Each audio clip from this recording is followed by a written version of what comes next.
छात्रों, आज हम प्रकृति के सुकुमार कवि सुमित्रानंदन पंत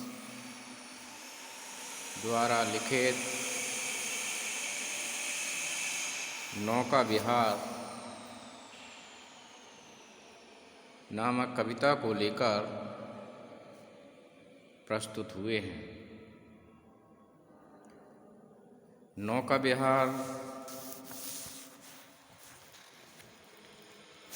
कविता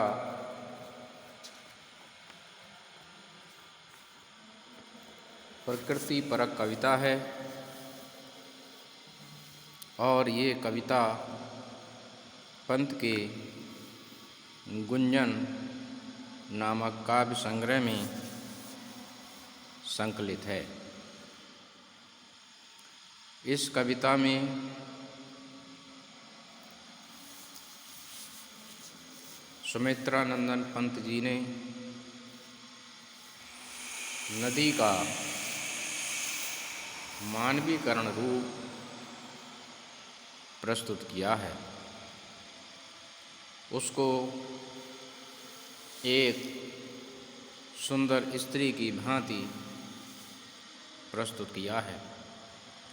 पंत द्वारा गंगा नदी का किया गया मानवीकरण अद्भुत और असाधारण है।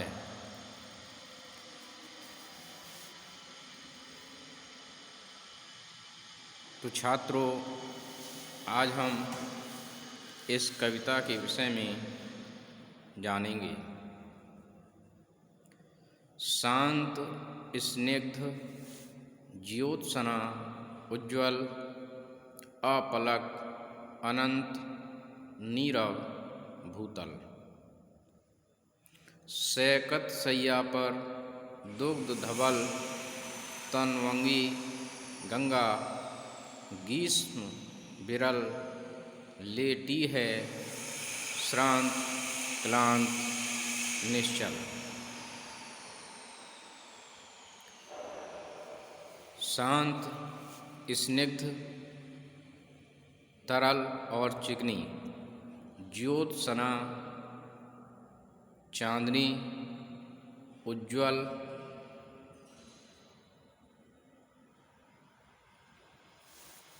माने प्रकाशित, कि गंगा नदी एकदम शांत भाव से स्निग्ध अर्थात तरल और चिकनी, ज्योत्सना चांदनी में, उज्ज्वल चांदनी में, अपलक अनंत नीरव भूतल, कि अपलक अर्थात बिना पलक डाले एक टक दृष्टि से देखना, अनंत आकाश, नीरव माने शांत और भूतल माने पृथ्वी का तल। कवि बताता है रात्रि का समय है और चांदनी बिखरी हुई है और हर तरफ शांत वातावरण है। स्निग्ध माने चिकनी और तरल, अपलक कहते हैं बिना पलक डाले अर्थात एक टक दृष्टि से देखना, अनंत माने आकाश, नीरव भूतल अर्थात नीरव माने शांत, भूतल माने पृथ्वी का तल।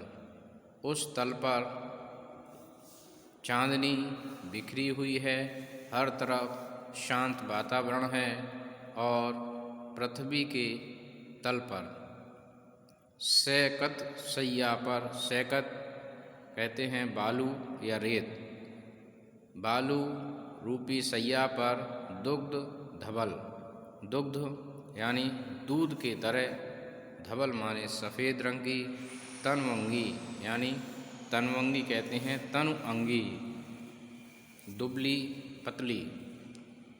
गंगा ग्रीष्म विरल, ग्रीष्म माने गर्मी के कारण, विरल माने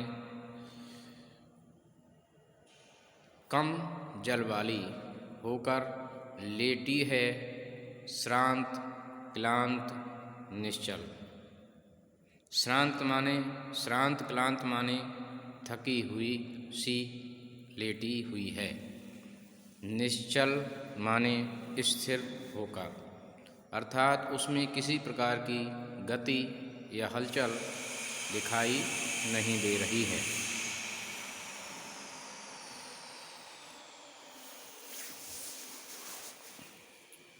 कभी जब नौका विहार के लिए जाते हैं तो रात्रि का समय है, चांदनी बिखरी हुई है, हर तरफ शांत वातावरण है और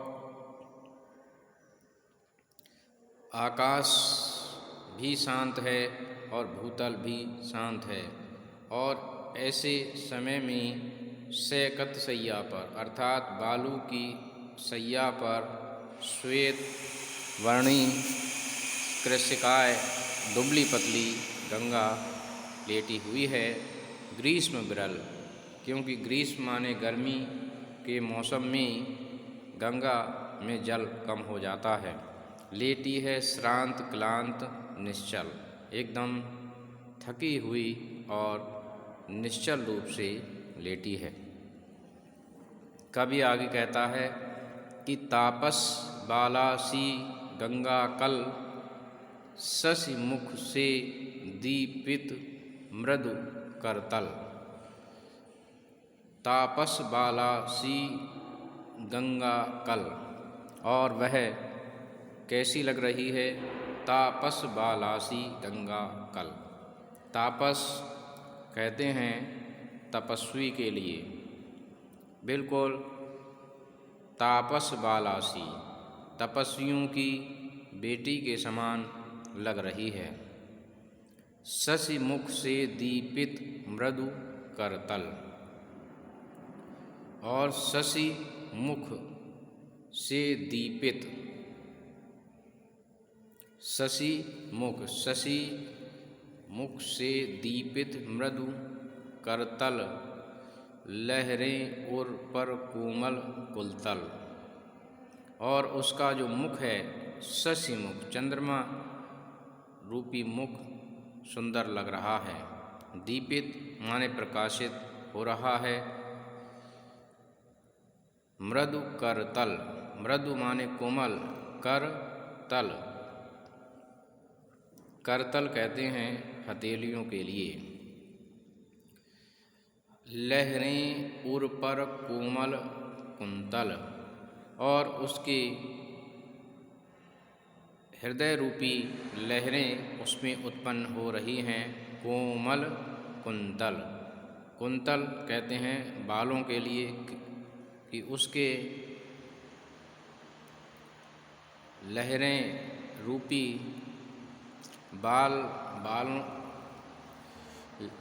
लहरें रूपी बाल उस पर कोमल दिखाई दे रही हैं।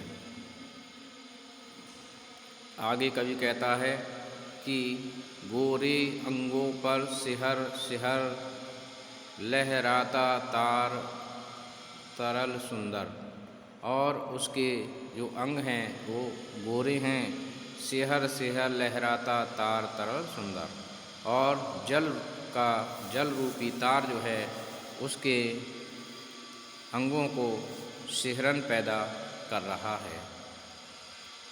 चंचल अंचल सा नीलांबर साड़ी की सुकड़न सी, जिस पर शश की रेशमी विभा से भर। और चंचल अंचल सा नीलांबर, चंचल अंचल सा नीलांबर, अर्थात जो आसमान है वह आसमान उसके वस्त्रों की भांति लग रहा है और साड़ी की सिकुड़न सी जिस पर रेशमी की विभा से भर सिमटी है बर्तुल मृदुल लहर। और साड़ी की सिकुड़न सी, और ऐसा लग रहा है जो रेत के किनारे निशान पड़े हुए हैं वह साड़ी की सिकुड़न सी लग रही है और रेशमी विभा से भर सिमटी है बर्तुल मृदुल लहर। बर्तुल कहते हैं टेढ़ी,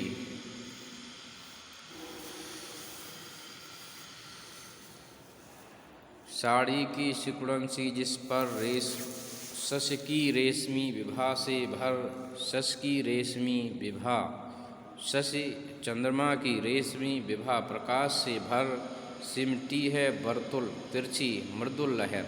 अर्थात उसमें जो लहरें उत्पन्न हो रही हैं आड़ी तिरछी, वे एकदम सिमटी हुई साड़ी की भांति लग रही हैं।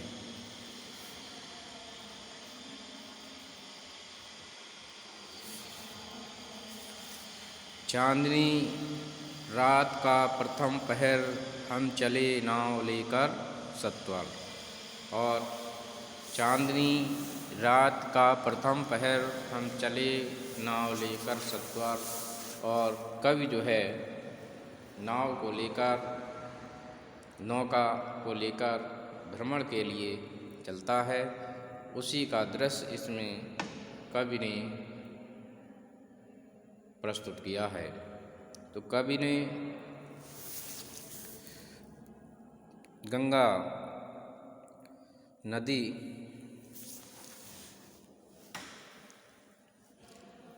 को एक नारी के रूप में प्रस्तुत किया है और उसके सौंदर्य का चित्रण किया है। उसको तापस बाला भी कहा है और उसका जो चित्रण उसने किया है नारी के रूप में, उसका ये मानवीकरण अत्यंत सुंदर बन पड़ा है। तो मैं समझता हूँ छात्रों कि आपने इन काव्य पंक्तियों को समझा होगा। धन्यवाद।